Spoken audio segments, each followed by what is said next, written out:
সাভারের আশুলিয়ায় বন্ধ কারখানা খুলে দেওয়ার দাবিতে মানববন্ধন করেছে শ্রমিকরা।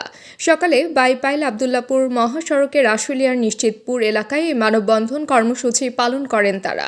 এতে হাত ধরে ওই গার্মেন্টসের নারী ও পুরুষ মিলিয়ে প্রায় 25,000 শ্রমিক অংশ নেন। মানববন্ধন কর্মসূচি থেকে এ সময় শ্রমিকরা বলেন, সম্প্রতি শ্রমিকদের বেতন ভাতা না দিয়ে নাসা গ্রুপের 16টি তৈরি পোশাক কারখানা বন্ধ ঘোষণা করেন। এতে করে কারখানাগুলোর প্রায় 25,000 শ্রমিক মানবেতর জীবনযাপন করছেন। নতুন করে কোথায় চাকরি পাবেন তা নিয়ে দেখা দিয়েছে অনিশ্চয়তা। এ সময় শ্রমিকরা দ্রুত কারখানাগুলো খুলে দিয়ে শ্রমিকদের বেতন ভাতা পরিশোধের আহ্বান জানান। উল্লেখ্য, নাসা গ্রুপের চেয়ারম্যান নজরুল ইসলাম বর্তমানে কারাগারে রয়েছেন।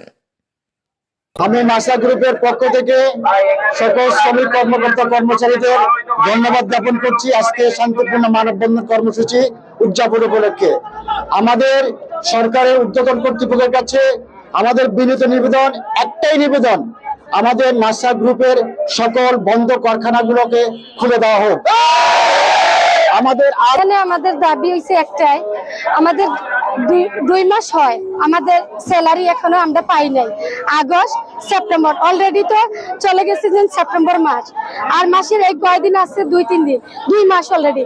আমি একজন হেল্পার, আমার 2টা সন্তান, কোনো কাজকর্ম নাই, আমার স্বামী কাজ করে না, আমার বাচ্চা 2টা লেখাপড়ার খরচ চালাইতে পারে না। এই অহরহর এই ফ্যাক্টরি, 3টা ফ্যাক্টরির মধ্যে অনেকগুলা লোক, 25,000 লোক কোথায় যাবে?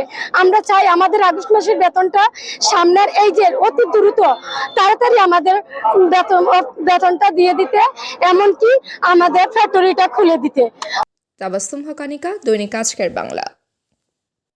দৈনিক আজকের বাংলা .net